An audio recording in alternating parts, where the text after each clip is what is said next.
Muraho neza abakunzi ba Dreamax TV, nizeye ko mumeze neza aho muherereye hirya no hino. Uyu munsi tugiye kwinjira mu nkuru imaze amasaha make isohotse, inkuru iri kuvugisha benshi mu bakurikira imyidagaduro yo mu Rwanda, cyane cyane abakunda itsinda rya Vestine na Dorcas. Nyuma y'igihe kirekire hari urujijo ku buzima bwa Ishimwe Vestine kuva yasigara muri Canada mu mpera z'umwaka ushize, uyu munsi amakuru yizewe yageze hanze. Vestine yibarutse imfura ye.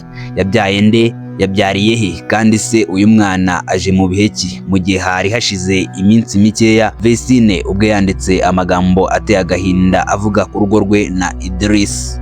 Mugume hano ku munota wa mbere kugeza ku munota wa nyuma, kuko tugiye gusesengura ibyihishe inyuma y'uku kwibaruka nuko ejo hazaza ha Vestine muri Canada ndetse n'itsinda rya Vestine na Dorcas hagiye guhinduka. Ngendi Ishimwe Caleb, iyi ni Dreamax TV. Reka mushimire wamaze gukora subscribe ndetse naho utari wayikora, aka niko kanya ngo ukore subscribe tujye tubana mu biganiro byacu bya buri munsi.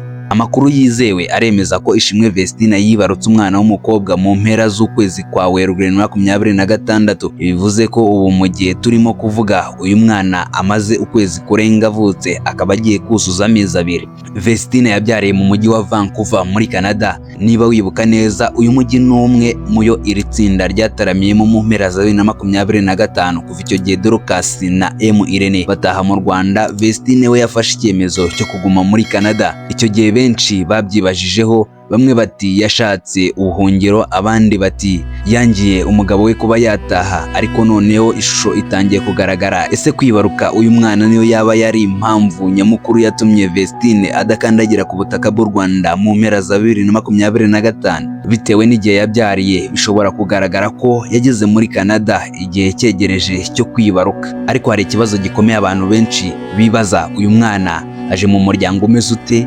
Tubibutse ko Vestine yakoze ubukwe na Idris Odraogo muri Nyakanga 2025, hari hashize amezi make cyane. Igitangaje nuko nyuma y'igihe gito yababanye, Vestine ubwe yanditse ibaruwa ndende kuri Instagram mu Cyongereza. Muri iyo baruwa yumvikanyemo imvugo ye yicuza rikomeye cyane. Navuga ko ari amagambo y'umuntu wihebye. Yavuze ko yagize amahitamo mabi cyane mu buzima bwe, yongeraho ko ubuzima arimo atabwishimiye na gato.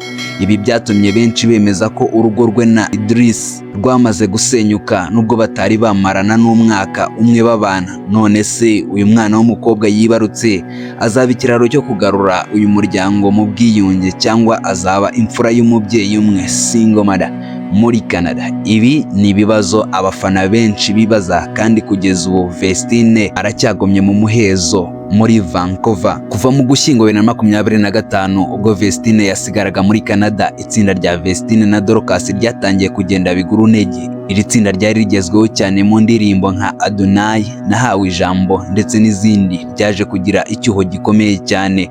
Abafana baribaza bati, ese ririya jwi rya Vestine rishobora kuzongera guhura n'irya Dorcas? Kuba ubu yibonye mu nshingano nshya z'ububyeyi muri Canada bishobora gusubika imishinga myinshi ya muzika bari bafite. Ese Dorcas we azakomeza gukora wenyine, cyangwa bazajya badukorera amashusho, imwe iri mu Rwanda indi iri muri Canada? Ibi ni bimwe mu bituma abakunzi b'iri tsinda bagira impungenge ku hazaza habo. Muri make, amakuru ahari nuko Vestine ari umubyeyi w'umwana w'umukobwa muri Vancouver. Ni ibyishimo ku mwana, ariko ni ihurizo ku buzima bwe bw'urushako n'umugabo we Idris bitari bimeze neza. Nubwo Vestine we nyuma yaje kuvuga yuko ari abari baramwibiye Instagram ye bakapostinga ibyo ngibyo, ubundi ameze neza. Ibindi kandi abantu bakomeje kwibaza ni izina ry'uyu mwana w'umukobwa Vestine yibarutse. Izina ryo ntago twari twarimenya, reka dutegereze, ni ikibazo cy'igihe gusa izina rye naryo tuzarimenya. Twagerageje gushaka Vestine ngo agire icyo adutangariza, ariko kugeza ubu ntabwo yari yakandika cyangwa ngo avuge kuri aya makuru y'imfura ye ku mugaragaro, uretse abantu ba hafi batanze ubuhamya. Wowe ubibona ute? Ese urasanga Vestine yarakoze amahitamo meza yo kuguma muri Canada ngo abyarireyo? Dore yuko hari na bamwe mu bavuga yuko mu kubyarira muri Canada kwari kugira ngo umwana we azabone ubwenegihugu bwa Canada. Ese uyu mwana nibyo Vestine yanditse, ubona urugo rwe ruzasubirana? Andika igitekerezo cyawe muri comment hano munsi. Niba ukunda Vestine na Dorcas, kora subscribe kuri Dreamax TV, ukore like kuri iyi video kandi uyisangize n'abandi kugira ngo amakuru nk'aya akomeze kubageraho mu buryo bwizewe. Mwakoze cyane kubana natwe, reka dutegereze turebe icyo Vestine ubwe azatangaza mu minsi iri imbere. Ciao ciao, jye nari Ishimwe Caleb. Iyi ni Dreamax TV, isoko y'inkuru zigezweho. Kora subscribe, usangize iki kiganiro n'abandi, turabakunda cyane.